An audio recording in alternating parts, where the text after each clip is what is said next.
warahmatullahi wabarakatuh.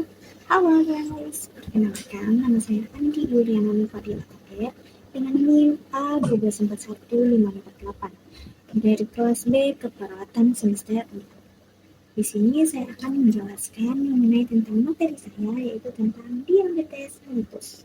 Selamat menyaksikan.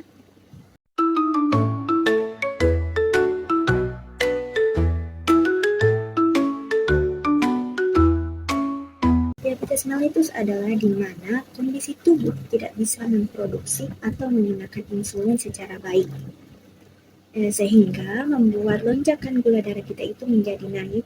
Dan karena insulin juga itu berfungsi sebagai membawa gula dari darah masuk ke dalam sel tubuh kita untuk dijadikan sebagai energi.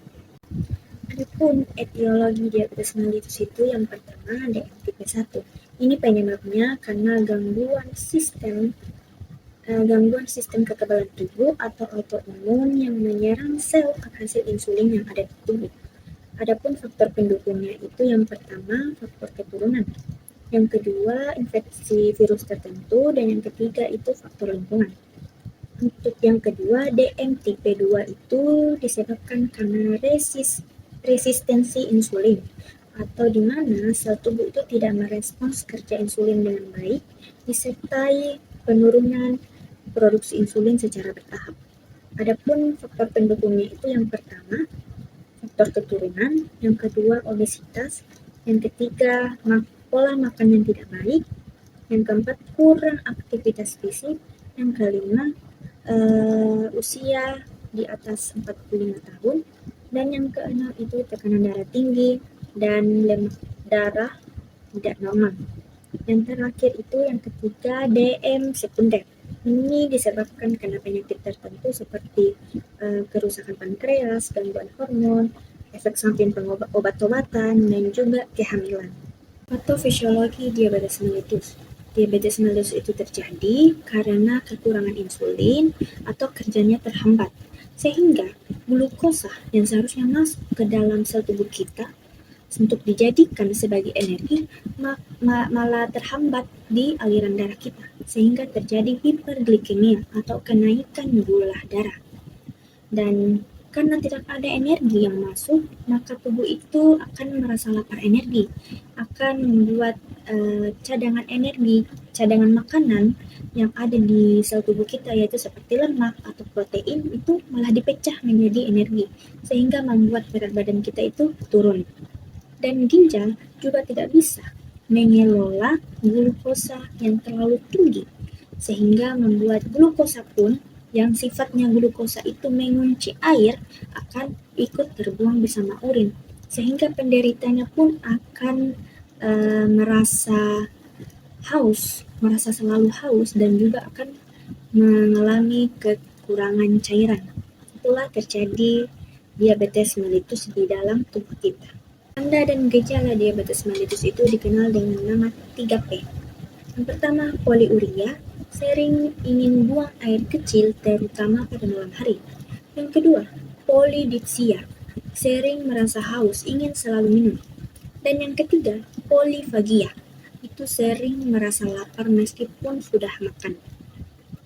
Dan adapun gejala-gejala lainnya itu seperti berat badan turun tanpa sebab, sering cepat merasa lelah, lemas, pandangan terasa kabur, kulit terasa kering dan gatal, luka pun juga sulit sembuh, dan kesemutan di bagian ujung jari tangan dan juga jari kaki.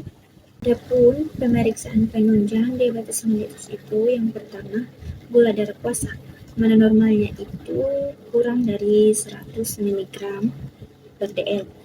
Batas harus yang diwaspadai itu 100 sampai 125 mg per dl. Adapun yang sudah terkena DM itu 126 atau di atas 126. Yang kedua itu gula darah 2 jam setelah makan. Untuk normalnya itu kurang dari 140 mg per dl, dan batas yang harus diwaspadai itu 140 per 199 mg per dl. Dan yang sudah terkena DM itu 200 atau di atas 200 mg per dl. Dan yang ketiga, gula darah sewaktu. Itu diukur kapan saja tanpa melihat nafsu makan. Dan yang sudah terkena DM itu akan gula darahnya itu 200 mg atau di atas 200 mg.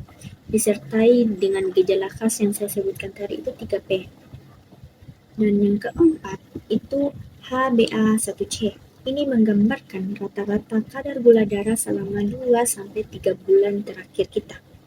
Dan normalnya itu kurang dari 5,7%, batas yang harus diwaspadai 5,7% sampai 6,4%.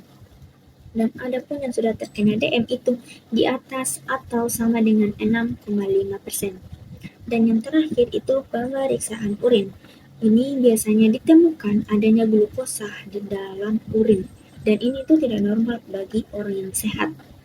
Dan kadang juga ditemukan zat keton jika kadar gula darah kita itu tinggi. Termasuk di asuhan keperawatan diabetes mellitus. Adapun namanya yaitu Tuan S yang berusia 56 tahun, jenis kelamin laki-laki, dan tanggal perawatannya 28 Juni sampai 1 Juli 2024. Dan dia didiagnosa medis itu diabetes mellitus. Adapun pengkajiannya di mana untuk data subjektifnya pasien itu mengeluh, dia itu sering merasa haus dan sering buang air kecil terutama di pada malam hari. Dan yang kedua itu cepat lelah, berat badan turun sekitar 4 kg dalam 2 bulan terakhir, pandangannya terasa kabur, dan ada luka di telapak kaki kanan yang lembat sembuhnya. Dan yang ketiganya itu kebiasaan makan, sering mengonsumsi makanan yang manis, berlemak, porsi besar, jarang makan sayur dan buah. Keempat itu kurang bergerak, lebih banyak duduk seharian. Dan yang kelima, belum berobat secara teratur, hanya membeli obat di warung. Sesekali riwayat keluarga, ayah dan kakak laki-laki menderita diabetes mellitus. Adapun data objektifnya, kesadarannya itu kompos mentis, tekanan darahnya 145/90 mmHg. Nadinya itu 92 kali per menit dan teratur. Pernapasan 22 kali per menit. Suhunya itu 36,8 derajat Celcius. Berat badannya 68 kg, tinggi badan 162 cm, IMT sama dengan 25,9, yaitu gemuk ringan. Kulitnya kering, terdapat luka lecet, kurang lebih 2 cm di telapak kaki kanan dan tidak bernanah. Ekstremitasnya terasa kesemutan ringan pada kedua kakinya. Pemeriksaan penunjangnya, gula darah sewaktunya itu 285 mg per dl, gula darah puasanya 198 mg per dl, dan HbA1c-nya itu 8,7%, dan urinnya itu terdapat glukosa kurang lebih.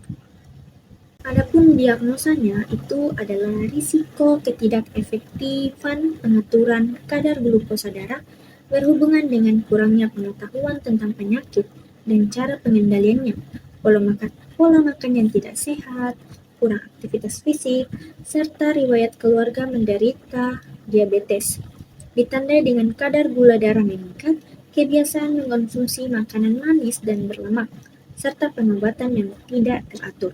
Adapun perencanaan keperawatannya, tujuannya itu setelah dilakukan asuhan keperawatan selama 3 kali 24 jam, risiko ketidakefektifan pengaturan kadar glukosa darah dapat berkurang dan terkontrol dengan baik.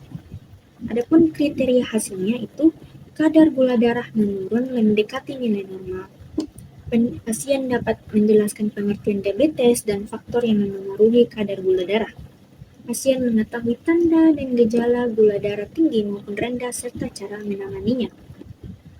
Pasien bersedia mengatur pola makan, melakukan aktivitas fisik, dan meminum obat secara teratur. Adapun ekspektasinya, pasien mampu mengendalikan kadar gula darah dalam batas aman, memahami cara merawat diri, serta mencegah terjadinya komplikasi lebih lanjut.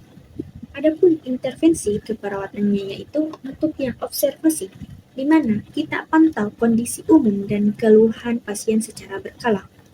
Ukur dan catat tanda vital setiap 8 jam sekali, Lakukan pengukuran kadar gula darah sewaktu atau puasa 2 kali sehari. Amati tanda dan gejala hiperglikemia maupun hipoglikemia, dan periksa kondisi kulit dan ekstremitas secara rutin. Adapun yang kedua, terapeutiknya, di mana kita bantu pasien mengatur jadwal makan yang teratur, anjurkan pasien untuk banyak air putih sesuai kebutuhannya, lakukan perawatan luka kaki secara bersih dan sesuai prosedur, ciptakan lingkungan istirahat yang nyaman agar pasien tidak cepat lelah. Dan adapun untuk ketiga, edukasi. Kita jelaskan secara sederhana tentang penyakit diabetes mellitus, penyebab dan proses terjadinya. Ajarkan jenis makanan yang boleh dikonsumsi dan yang harus dibatasi atau dihindari. Jelaskan manfaat aktivitas fisik dan anjurkan jalan kaki ringan selama 20-30 menit setiap hari. Berikan penjelasan mengenai tujuan pengobatan, cara minum obat, dan efek samping yang mungkin akan timbul. Libatkan keluarga agar ikut mendukung pola hidup pasien. Yang terakhir itu kolaborasi. Kita bekerja sama dengan dokter untuk pemberian obat penurun gula darah sesuai dosisnya. Kolaborasi dengan ahli gizi untuk menyusun menu makanan sesuai dengan kebutuhan kalori pasien. Dan yang terakhir, laporkan hasil pengukuran gula darah dan perubahan kondisi pasien kepada tim medis. Adapun evaluasinya, waktu setelah 3 hari perawatan, subjektifnya, pasien menyatakan rasa haus dan sering buang air kecil sudah kurang. Pasien mengerti bahwa makanan manis, lemak, dan kurang gerak dapat menaikkan gula darah. Pasien dapat menyebutkan tanda gula darah tinggi dan rendah. Pasien bersedia mengatur pola makan, beraktivitas, dan minum obat secara teratur. Adapun objektifnya, mana tekanan darahnya 135/85 mili/Hg, dan yang kedua, nadinya 84 kali per menit, kadar gula darah sewaktunya turun menjadi 205 mg/dl. Yang keempat, pasien terlihat segar dan tidak terlihat lemas. Yang kelima, luka di kaki terlihat lebih bersih dan kering. Dan yang keenam, pasien sudah meminum obat sesuai jadwal yang sudah ditentukan. Dan adapun A, analisisnya yaitu masalah teratasi sebagian. Risiko ketidakefektifan pengaturan kadar glukosa darah berkurang. Kadar gula darah menunjukkan perbaikan meskipun belum mencapai nilai normal sepenuhnya.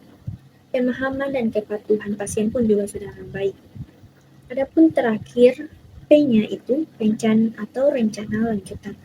Lanjutkan pemantauan kadar gula darah dan tanda vital secara rutin, perkuat penjelasan agar pemahaman pasien semakin bertambah, dorong kepatuhan pasien dalam pola makan, aktivitas, dan pengobatan.